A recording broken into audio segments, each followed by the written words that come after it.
রক্তরাঙা সেই পলাশ শিমুল ফোটা দিনের স্মৃতি নিয়ে আজ ফিরে এলো ঐতিহাসিক ২১শে ফেব্রুয়ারি। আজ মহান শহীদ দিবস ও আন্তর্জাতিক মাতৃভাষা দিবস। ১৯৫২ সালের এই দিনে মাতৃভাষার মর্যাদা রক্ষায় বুকের তাজা রক্ত ঢেলে বিশ্ব ইতিহাসে এক অনন্য নজির স্থাপন করেছিলেন সালাম, বরকত, রফিক, জব্বার ও শফিকরা।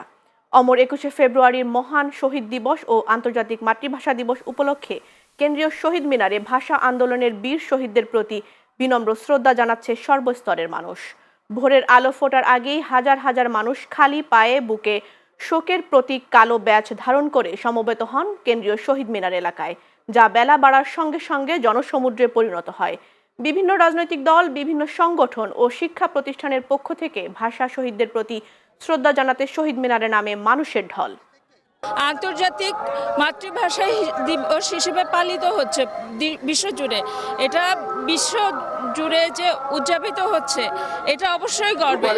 আজকে ২১শে ফেব্রুয়ারি শহীদ দিবস, এখানে আমি আমার ফ্যামিলির সাথে এসেছি, খুবই ভালো লাগছে। ৫২ ভাষা আন্দোলন যেই আন্তর্জাতিক যে ইতিহাস, সারা বিশ্বের যে ইতিহাস, যে একমাত্র বাংলাদেশ, আমরা যে জাতি, আমরা একমাত্র ভাষার জন্য জীবন দিয়েছি, রক্ত দিয়েছি, এটা পৃথিবীতে আর কেউ দেয় নাই। এই ভাষাটা তো আমাদের, এবং পৃথিবীর মধ্যে অন্যতম ভাষা হলো বাংলা ভাষা, যার জন্য বাঙালি জীবন দিয়েছে।